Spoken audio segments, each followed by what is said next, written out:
Thank you. Is the mic is good? You can hear me. Good afternoon. It's nice to be here to talk about, we're going to talk about a variety of my favorite topics. I was in corporate America for 17 years before I flew the corporate coop in 2010 to run my business full time. I had been running it part time for those 17 years. In the beginning, starting as a personal brand company, but then over time expanding into what I now call a pathfinding company because it's custom and it's really about finding the paths of my clients and not using these staple materials. So we can talk more about my background later if you have questions, but I just want to move right into the content. We have a power hour and a half. My mission is simple, in life and personally, is to improve the human connection by improving the human condition. And one of the ways that I help people to do that is I offer perspective and tools and food for thought. So that's what I'm going to offer you today, in hopes that you will use what is right for you and you will put the rest wherever, pass it along. So even when I say things like you must or you should, obviously you know that you don't have to. But I feel strongly about that being a pathway to an outcome that you might be looking for. There's three other things that I'm going to ask you to do today. One is to park your pride, to exclude your ego, and to connect to your curiosity. Try really hard not to land. Try hard not to label, but to ask further questions. So I want to start with a question. By a show of hands, how many of you have ever thought something along the lines of, if I work hard, people will notice?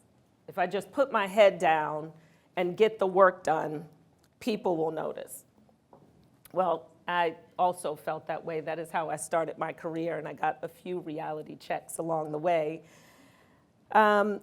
A global workplace survey found that only 15% of employees say their organizations provide clear guidance on career development, and only 20% say their manager actively helps them map out a career path. So that means a lot of our career paths are being built by default and not by design, and we definitely would like to change that. Organizations evaluate performance, but they don't automatically manage your visibility, your reputation, and your networks. And for employees of colors, excellence is often overemphasized. Excellence, is it excellent? Sometimes over-delivering feels safe. Letting the work speak feels principled, and self-promotion sometimes can feel risky. Am I saying or doing too much? So they over-invest in performance and don't really look at positioning, and we're going to talk about that. Advancement requires interpretation of your work, your presence, your readiness, your competencies. Interpretation requires visibility. If decision makers can't see your work or hear your voice or know your impact, how will they know? And it also requires a correct narrative and positioning. But you must manage the trajectory. So performance reviews, right, which you all get, they monitor or look at what you did. Promotions, however, are influenced by how people perceive you, how you're positioned, and how you're associated with impact within the enterprise. Those are not the same thing. Yes, organizations provide opportunities, systems matter, bias exists, which we all know, and definitely culture influences outcomes. But the other side of the bargain is your side. The other side is yours, how you think, how you show up, how you allow yourself to be seen, how you interpret power, how you define readiness, how you advocate or don't. Everybody here probably knows the saying, it's not what you know, but I take it a step further to say it's not just about who you know, but how do they know you? Do they know you as someone who shows up? Do they know you as someone who's creative? Do they know you as someone who has impact? How is it that they know you? It's not just good enough to know who a person is or for them to know you, but how do they know you? Waiting to be noticed is a passive strategy. It is a strategy, but it's passive. And sometimes what happens is we get really, really good at our job and we're thinking, surely I'm next up, only to watch someone who has engaged and been clear about their positioning get the promotion. Many high-performing professionals, especially those who were socialized to be excellent, dependable, humble, over-index on performance and under-invest in positioning because it can feel fake. It can feel like I'm just trying to get to know people or I'm just trying to put myself in positions only for this. This is why we must stay curious. When we're curious, we're not being fake. We're asking questions. We're trying to get to different answers, especially if you were taught not to trust anyone. I didn't come to work to make friends. I came to do the work. Today is not about self-promotion, politics, or becoming someone that you're not.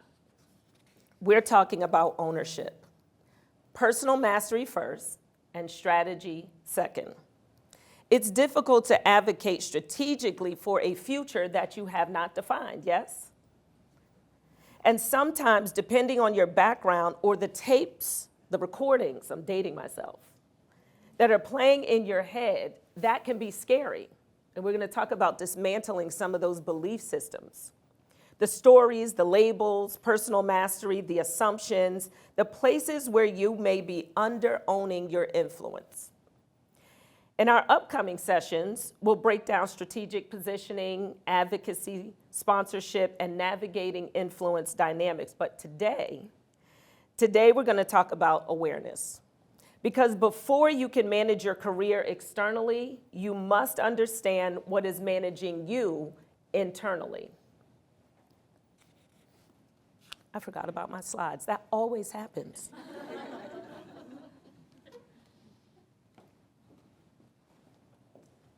Do I just keep clicking? All right, there we go. I think I went too far. Is this where we are? Yes, okay. Bear with me. If I don't get through the slides, they're a little bit repeating kind of what's on your page, and I think this is going to be such an engaging conversation that we may or may not need them.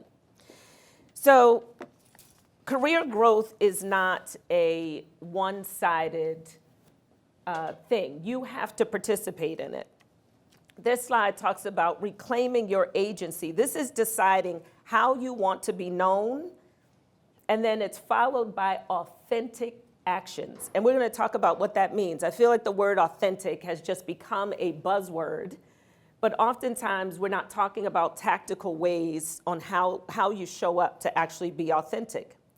Choosing the rooms that you enter and being intentional in your visibility. I remember when I first started in corporate America and I would go to an events and my coworkers might say, you should introduce yourself to Michelle Corton Brown, or you should introduce yourself to Kathy because they are the people to know. So without really any understanding of who they are, I'm schmoozing more than I'm curious, actually trying to get to know them. It was more that I was trying to get next to them for that visibility. Well, people see through that very quickly. Becoming curious is a better way to connect. Develop internal clarity. Self-awareness comes before strategy. I believe in repetition.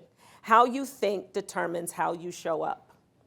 Many professionals are clear on their tasks, but unclear on value proposition, leadership identity, and long-term direction. Build internal strategy. Performance is foundational. We need to perform. We have to hit the standards. However, perception is what drives progression. Strategy includes managing visibility, communicating your impact, and aligning your work with organizational priorities. And these three things you want to get consistent in. Competence earns credibility, but strategy earns opportunity. Some of you might be thinking, I've tried to make suggestions. I've tried to, turn things around only to be met with resistance. Well, again, before the strategy comes self-awareness. How you think determines how you show up. Question: how many people know what's going to happen in the next 20 seconds? The next 10? The next 5? Maybe. See how I was silent for a second? If we just admitted that every moment from right now forward is a figment of our imagination, then why do we make up the negative story? Studies continue to show that 85% of our mental chatter is negative. That means oftentimes we're defeated in our heads before we ever opt in for an opportunity. So here's an example. Danielle has been in her role for 4 years. She consistently exceeds expectations. A senior level opportunity opens up. Her manager casually says, "You should consider applying." Well, potentially, Danielle's chatter might say, instead of excitement, some version of, "I don't think they really meant me, because Jonathan's probably more qualified. I don't have all the qualifications. If I apply and don't get it, that will be embarrassing. What if they realize I'm not ready?" Right? Imposter syndrome. She tells herself she needs 1 more year to prepare, so she doesn't apply. The origin of her mental chatter could be childhood messaging. Don't get ahead of yourself, right? Early career experience where she was overlooked. She's now afraid of it happening again. Being praised for being helpful and reliable rather than strategic. A workplace culture where confidence in women potentially is labeled as arrogance. I'm not really going to be rewarded for this. And unfortunately, sometimes where people who are also marginalized in society, if you observe, potentially have been marginalized in this workplace. But the chatter didn't start in that moment. It was baked in over time. So then the question becomes, where do these beliefs come from? Right? You remember as a child, you would do something and your parents would say, no, no, no, no, no. You don't have mental chatter about it because you didn't know where to put it. Underneath the chatter are core beliefs, not to be confused with core values. We're going to talk about those. But some core beliefs. I have to be 100% ready before I raise my hand. If I'm truly good, they'll come get me. It's safer to stay excellent where I am. That's a big one, specifically if you have been called smart most of your life. And sometimes you become afraid of taking risks because, God forbid, you lose the label. Visibility equals risk, and people start looking more closely and paying attention when you are visible. So maybe through your natural abilities, you've been able to get to this level, but you know the next level is going to require you to dig in and grind. And now people will be paying attention to your mishaps, to the things you do well, to the things that you don't do well. You may get more feedback, which is good, even though it's uncomfortable at times. These beliefs feel like facts, but they are interpretations. And when it comes to mental chatter, you can make up whatever story you want. I can believe that missing my flight is terrible. But what if I'm now at the restaurant getting something to eat and I run into somebody who's looking for a speaker? If I've told myself already that missing the flight was terrible, then how I show up in that restaurant probably will not be optimal, and I'm probably going to sit down and complain. Oh my God, I missed my flight. I should have been at the pool by 6, and now I have this. I could have gotten food sickness on the plane and never made it to the pool. But instead, I am borrowing worry from the future and bringing it into my current moment, and that is a very expensive loan because it costs us our right now. How many of you have ever worried about something? So worried, sick on the stomach, couldn't sleep, and it never came to fruition. Right? One of the things that I have people do when they're worried about something is some people believe if I worry about it, if I speak it, it's going to happen. That's not how that works. It's okay to plan for the worst happening. It's actually a freeing exercise. Whatever you think the worst is, make a plan for it. Then you can release that mental space to not do, oh my God, I don't know what I'm going to do. What if, what if, what if? Well, we know what if already. Now you can focus your energies on on not letting the worst thing that you think happens. But when we're panicked and when we're in that worry mode, we make hasty decisions. We don't get all of the information. We go down that rabbit hole of mental chatter, right? And mental chatter can be, that could mess up your whole day. As maybe I came in today and because I was working last night, I didn't go to the gym yesterday. And on my way in, I go, I'm only gonna have fruit. If there's breakfast, I'm having fruit. But I get here and I'm like, oh, but the pastries, but the corn, but the bread. So I go ahead and I eat it. And after this, I'm thinking, oh my goodness, I'm so hungry. I should eat lunch. Oh my gosh, I didn't go to the gym. I had that pastry. I had those rolls. I don't even deserve to eat today. I never keep promises to myself. And down the rabbit hole we go. When your negative mental chatter kicks in, and mental chatter happens about people and about circumstances, offer yourself the other side of the story. What if you actually do have time to finish it? What if that conversation with the person, the difficult conversation you need to have, works out just fine? When we offer ourselves the other side of the story, it helps us balance the activities and the way we behave. Because when we think, we have emotions, and then we behave based upon those emotions. Okay. Before you can take ownership of your career, you must identify the internal narratives that are quietly negotiating on your behalf.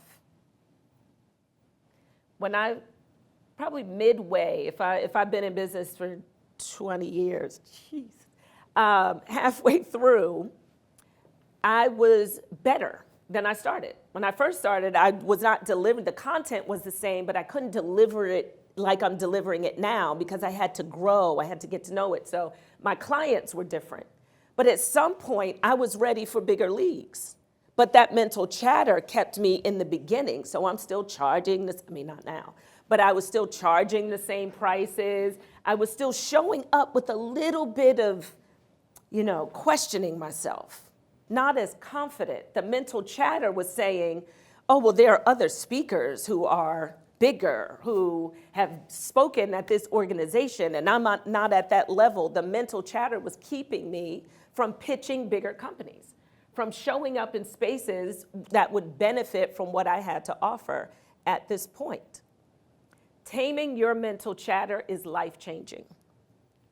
Mental chatter comes when you're thinking about nothing, when you wake up in the morning, when you're trying to go to sleep, when you've had a negative interaction with people. Offer yourself the other side of the story.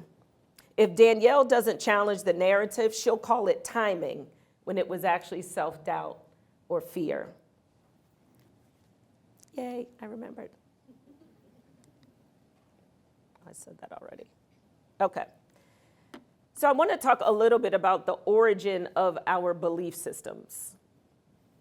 And these are all the places, and the thing about beliefs is depending on how tightly we're holding on to them, we see them as facts. Things we believe are not things we know, right? I may believe that people who are smart read. The question I have to ask myself is, under what circumstances might that not be true? Once I can pop the belief, now I can see if I need to challenge the belief. Because if it's not true in one area, now I have options. Now I can become curious. Okay, how do I get curious about making this happen? How do I get rid of this faulty belief? Beliefs are things that were given to us, not usually things that we developed for ourselves unless it was through experience. Sometimes we think that things are going to happen again because they've happened in the past. Thank goodness that is not always true. Okay. Oh, I almost stole my own thunder. Okay. So what I would like you to do, we're going to do a quick exercise. We pair off into twos.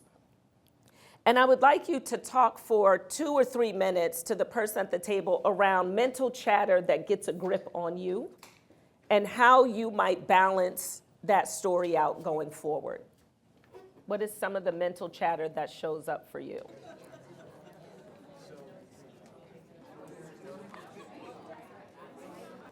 Thank you, thank you, thank you for the rich discussion. How did that exercise feel?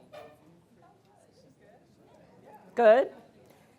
Can anyone share some mental chatter topics or things they struggle with and how they might balance the story moving forward? Yes? Oh, a mic is coming. Hold on. Thank you. That's okay.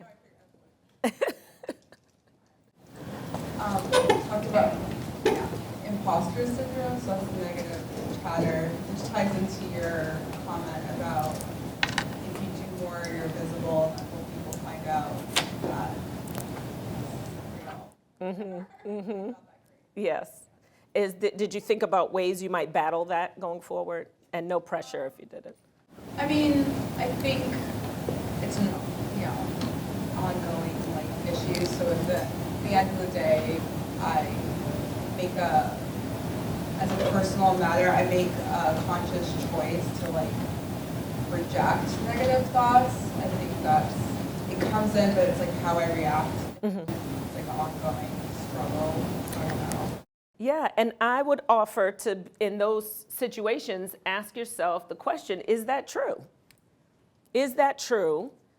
What tells me, why am I here, right? Oh, because I'm really good at this, I do this well, right? You start to get curious about yourself and why you're in the position to sort of calm some of that down. Thank you for sharing. 2 more, please. Oh, no, I didn't.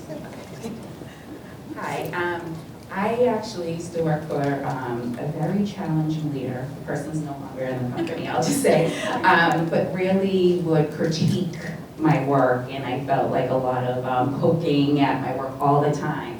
And so I developed a little voice in my head that always was saying before I hit that send button, it's not good enough, there's mistakes, that type of thing.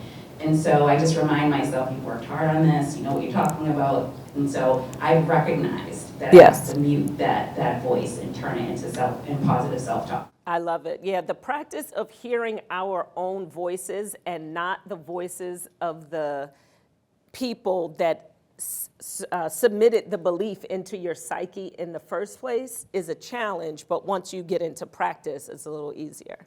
1 more. This side of the room. Yes.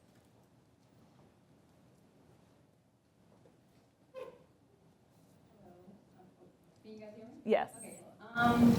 I guess for me, I was just recently diagnosed with ADHD. So for a while now, my organization skills were I was like, oh, am I not good enough? Am I not organize things or prioritize things? But what I tend to do is I put systems in place so that I can follow them, so that once I have that system, for example, I plan my week out, I have certain reminders on my phone that says Monday, Tuesday, Wednesday, Thursday, Friday, Saturday, and then I put my top 3 in each day, and as long as I can attack those 3, I have an organization there and good to go.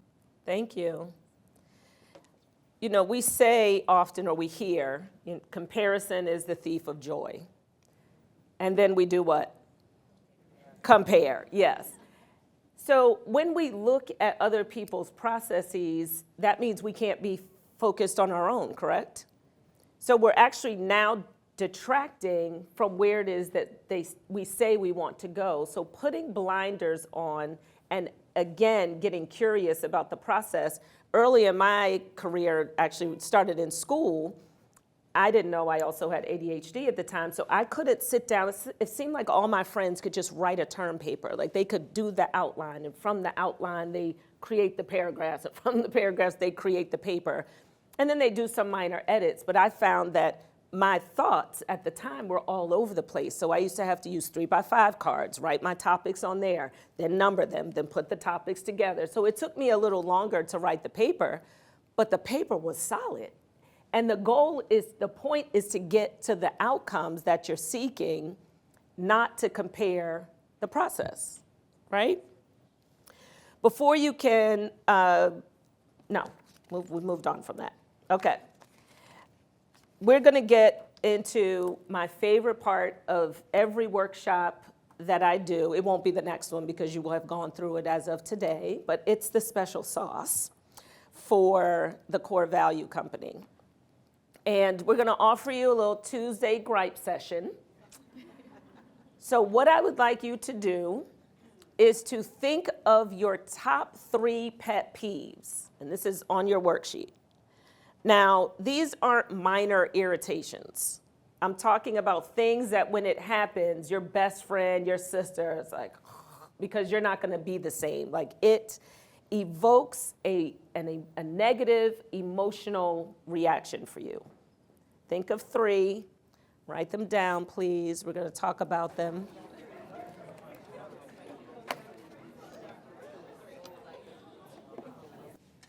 Yes. When someone steals your idea, you offer an idea in a meeting, and then someone repeats it. Yes. They take credit for your work. Uh-huh. Thank you. What else? I have one. Yes. Excuses. People make excuses. Thank you. What else? They're just ridiculous. Thank you. Arrogance. Arrogance. Lying. Thank you. Yes. Get a rise out of other people. And what did you say? Breaking promises. Breaking promise. Okay, trying to get a rise. Poking the bear. Get a rise. Microaggressions?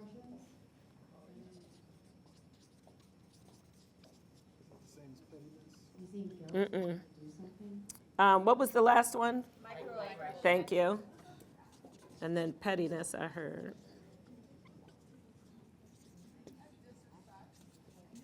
See, now we're cooking with gas. Coming out.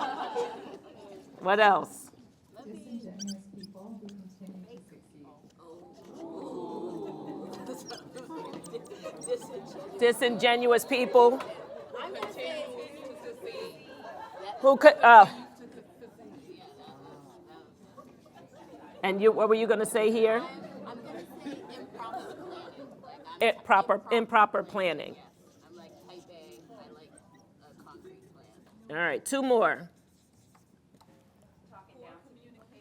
All right, I got them. Talking down and poor communication.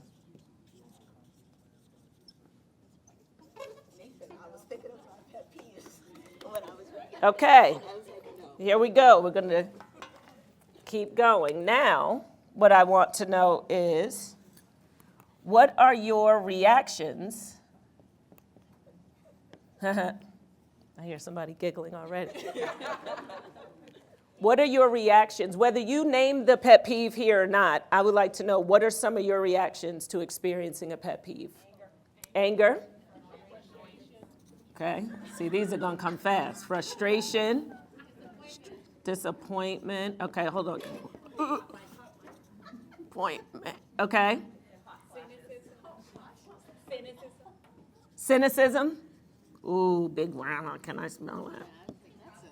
Is that it? I've never written that word in my life, so thank you. Detachment.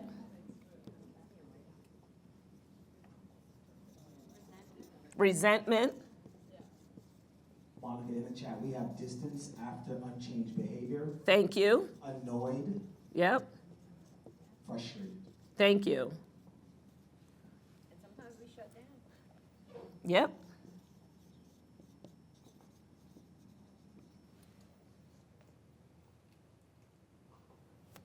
Any more? All right. Last part of this portion is now let's talk about the consequences to the reaction.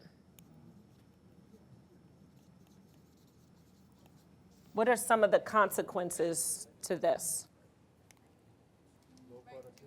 Low productivity. I'm sorry, I heard someone else, sorry. I heard someone over here. Mm-hmm. In the chat, we have low morale. You're going to HR. Might impact your reputation. Yeah.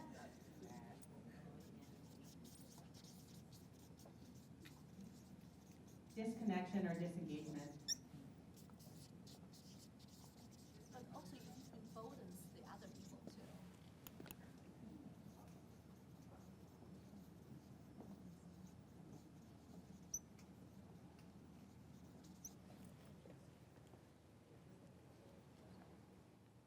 Detriment to oneself.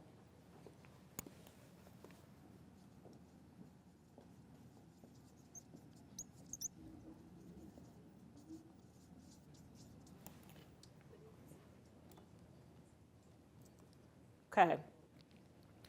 Why didn't everybody have the same pet peeves? Different, yes, how? Different why? Different experiences, what else? I'm sorry, different upbringing. Culture. Personalities, sure. I maintain that on the other side of almost all pet peeves is a value. So the reason why I believe people don't get irritated, frustrated, disengaged, disappointed, angry over the same behaviors is because you don't always share the same value system, right? Before I started doing this work, I might be the person at the mall who, I hold the door and the person doesn't say thank you, and I turn around and say, oh, you're welcome. Because I'm thinking, who does it mean to say thank you? But then maybe they say nothing, or they ignore it, or they scoff. Well, maybe if we're in the mall, they have two doors, maybe I slip through the next door and I let it close on the person, right? Now, one of my core values is consideration. But let's say the person I closed the door on was Cabron. And now I'm coming in here saying, I value consideration. Is that how he knows me? How does he know me? Rude, inconsiderate, right? What happens when we experience what I call value confrontations is we then have an emotional reaction because we don't really understand why we're having it. So our core values make so much sense to us, we think everybody should have them. So we start to hold people accountable for values that are important to us. And then, but when we don't have understanding, we have these emotional reactions and then we behave in ways that we say we're not. But now that I understand that I value consideration, the question becomes, why did I hold the door in the first place? Why do you think I held the door? Because I value consideration. Did the person ask me to hold the door? So then I have to weigh, am I doing it because of my core values or for the applause of others? That's the performative piece. You can't adjust your values to fit the circumstances. What we want to do is recognize when we're having a value confrontation so that we can have a strategic response. In this way, we don't have brand-busting moments like these. We don't say things that are out of pocket. We don't automatically cut people off. We don't say that person's a bad person. We get curious. Why might that person not have said thank you? Well, maybe they are thinking about something, somebody they love just passed away and they're just not even in their right mind right now. Maybe they don't care if people hold the door, say thank you for them either, because it's not in their value system. They never asked you to hold the door, therefore they don't feel obligated to say thank you. And that's actually correct. Why do we need a thing? I went out of my way. No one asked you to. You have to get good with why you behave the way you behave. That's part of getting grounded in yourself.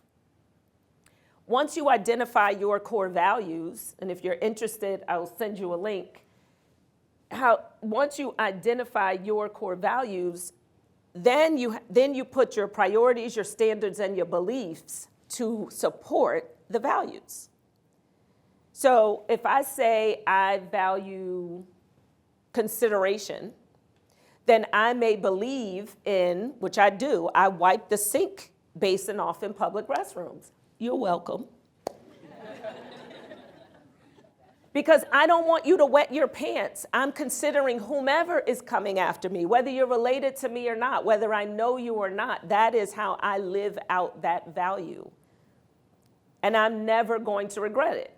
Now here's where, so the belief is I should wipe this off. That supports my value of consideration. The standard might be I'm never going to leave I'm going to keep using this sink example. I'm never going to leave water. Whenever I use a public restroom, I'm always going to make sure I wipe the sink if I can. That's the standard, is I want to do it every time. And then my priority might be my flight is leaving in 5 minutes. I could either reapply my lipstick or I could clean off the basin. So if my priorities are matching my values, then the lipstick goes on later, yes? That's how I would live it out. So in that, I feel grounded, and I'm never going to regret living out my core values. Now, the big statement I like to make is if we live by our core values, we can actually bypass bias. Because bias requires us to have a story first and then a behavior. But if I'm just operating from myself, from my core values, it doesn't matter if it's the attendant or the CEO. Make sense? There's a woman who tells a story, Alicia Gatson, and I love this story because it brings home the point so well. And she says that in the 1930s or 40s, her grandparents used to go for after-supper walks. And one day they were going for a walk, and the neighborhood floozy. Everybody know who that is? Okay. All right, you're tracking. Okay. The neighborhood floozy is walking up the street, and so the grandfather, when they get close to her, tips his hat. So as they get further down the street, the grandmother says, I can't believe you tipped your hat to that woman. Do you know what she does? She wreaks havoc in the neighborhood. And he says, I tip my hat not because of who she is, but because of who I am. When you're at work, when you are in leadership positions, when you are showing up to environments where it is not going to be necessarily value aligned personally, the goal is to go through the process of, yes, you're never going to love when you experience a value confrontation, right? Someone tells you a lie. You're never going to love that. But if you don't go straight to deciding who they are based on it, but you get curious about why that happened, and the impact to you. If the lie was not impactful to you, it's just a value confrontation, is the strategic response to move on. If the lie is causing problems in your department, then it has to be addressed. So the strategic response is more curiosity. Maybe there's a meeting, maybe there's a conversation that has to happen. But if we can move from our emotional reactions, we will create a different environment, and one where we stop getting so offended. Remember that our emotions, our values make so much sense to us that we think everybody should have them. Have you ever had a friend come tell you a story and he or she is seething? And they get to the end of the story and you're like, I don't get it. Why are you so mad? So then what do we say to them? Calm down. What else? It's not that big a deal. You do too much, right? So we invalidate people when their values don't match ours. But if I had my druthers, we would all have language. You know, when she said that, one of my core values is honesty. And so it caused an initial emotional reaction. But by the time, because I have understanding, by the time I get to my friend, I'm not seething because I have understanding.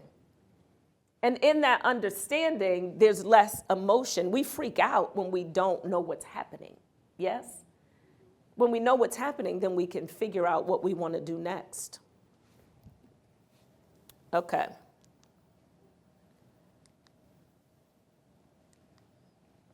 It's not clicking. All right. We're going to go to, oh, there it is. All right. One more question for you. I'm going to write over here. What do you call the person? A trigger.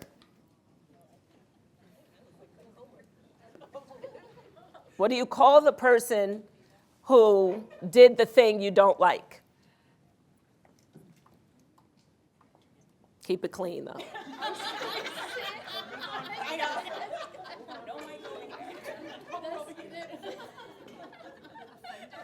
I'm sorry? Offender. Look at some of the pet peeves. What would you call people who do those things? Liar. Huh? Bully. A bully. Annoying. Dramatic. Disrespectful. Manipulator.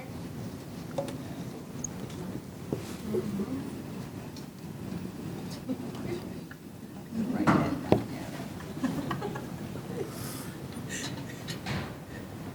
Disrespectful. In the chat, inconsiderate. Thank you. Immature.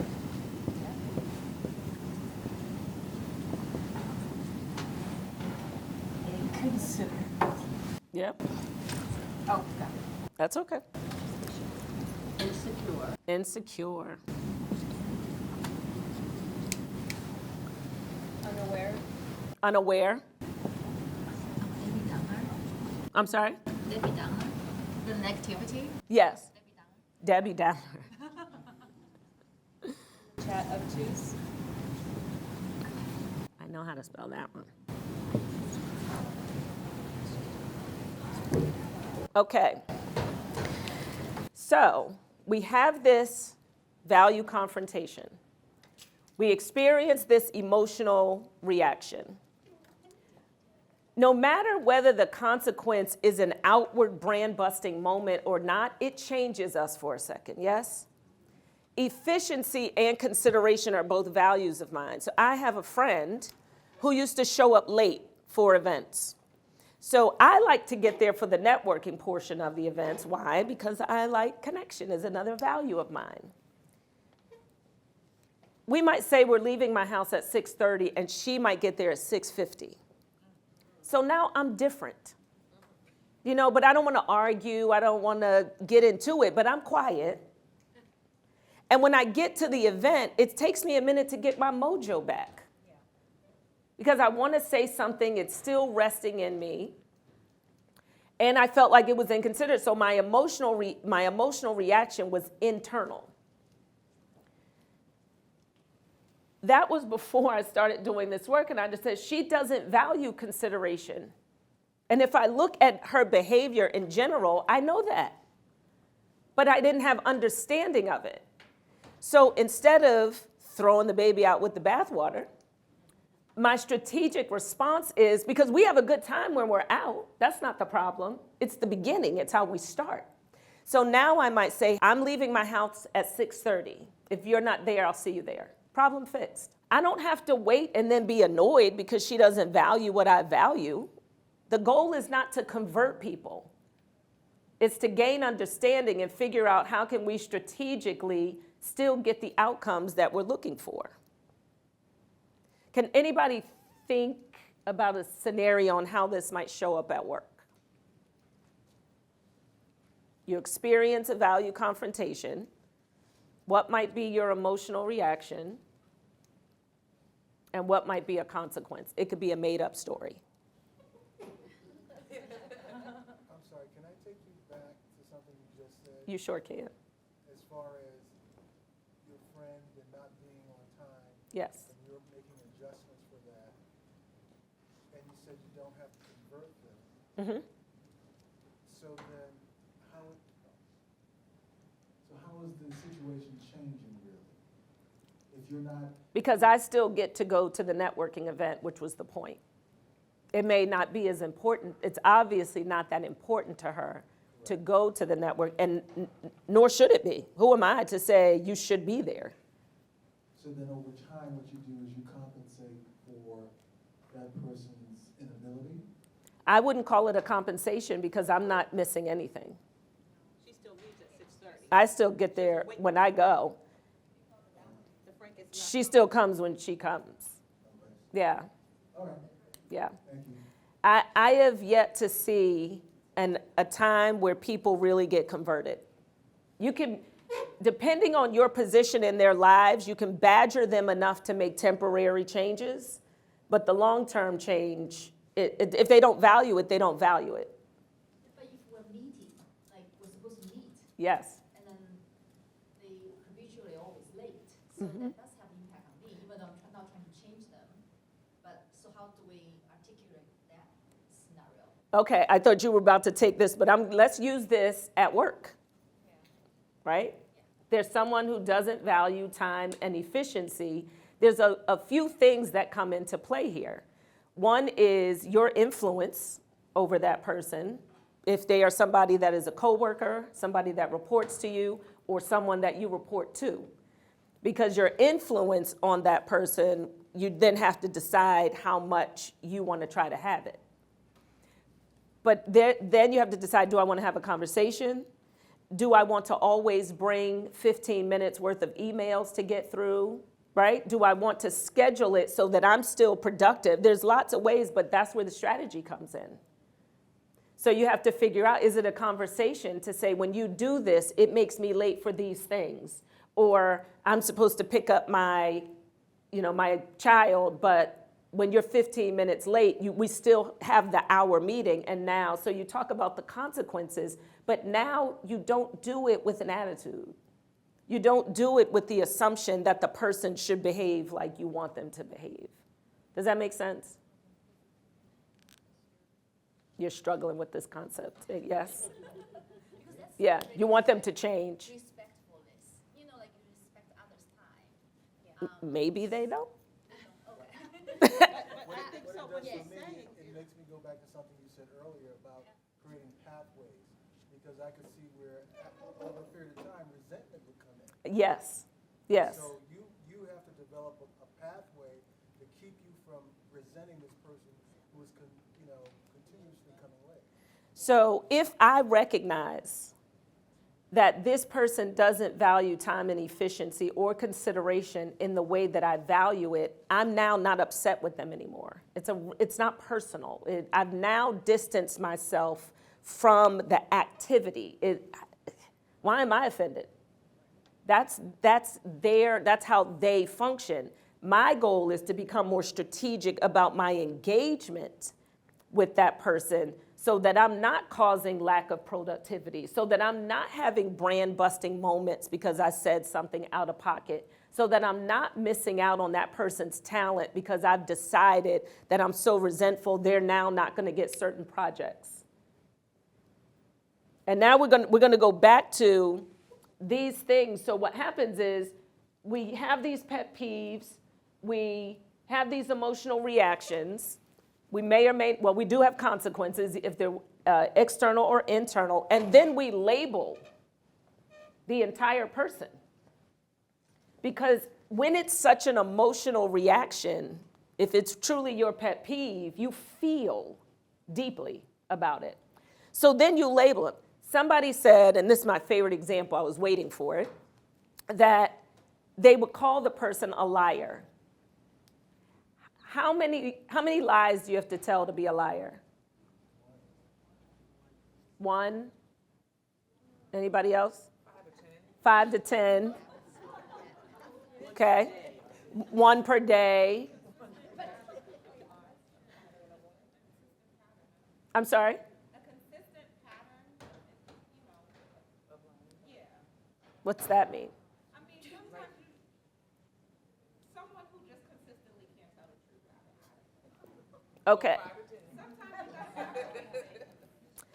Has anybody in this room met the standard they just say deems you a liar? Yep. Okay. Okay. All right. Anybody else? I've met the standard of what I used to say. So would you describe yourself as a liar? Do you label yourself as a liar? No. Why not? Because I'm scared that I'm gonna get in trouble. I think the repercussions that I don't know, I think I needed to grow. I wasn't in my growing moment at that time. I was too young to know the repercussions of being a liar, to label a liar. Yeah, so let's say if people's experience of you was how you used to be, and they've labeled you a liar. I know how I would treat liars, yes? I know how I treat people that I call insecure or Debbie Downers or manipulators, right? You enter the room ready with your toolkit to handle the label, not the person. The problem with labels is that they prevent us from seeing the entirety of a person or a circumstance. Do not land on the label, speak to the behavior.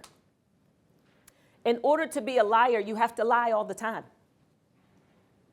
In order to be insecure, you have to be insecure all the time. So what happens is we have these emotional reactions and then we label people. I can't sing. It's a blooper. It's okay. I'm rapping. Is that what I heard? Thank you. Okay.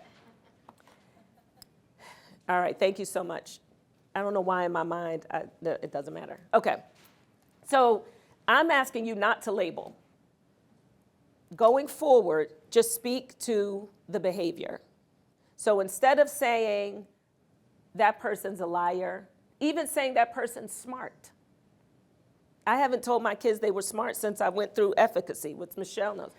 Because what does smart mean? And when do we tell people they're smart? Which then means what? When you're not doing the behaviors that warrant the label. So I'm going to ask you going forward to take the label off the table and just speak to the behavior. Try that on for size. We can talk about it in our next session. I hope that I'll see you there.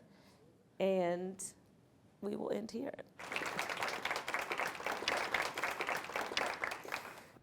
Monica, thank you again for joining us as we concluded our first session around the other end of the bargain. And we really move forward now to our session 2, where we go from high performer to strategic leader. Can you tell us what we can look forward to in that session? Absolutely. We are going to take a deeper dive into visibility, how to do that. Yes. Influence, specifically how you have influence, how to have influence when you don't necessarily have power is a big one. And then leadership readiness. So we're building off of today's and moving on to the next one. I'm so excited about it. That's so great. And session 2 is happening March 18th. At what time? 11:30 to 1 p.m. Be there.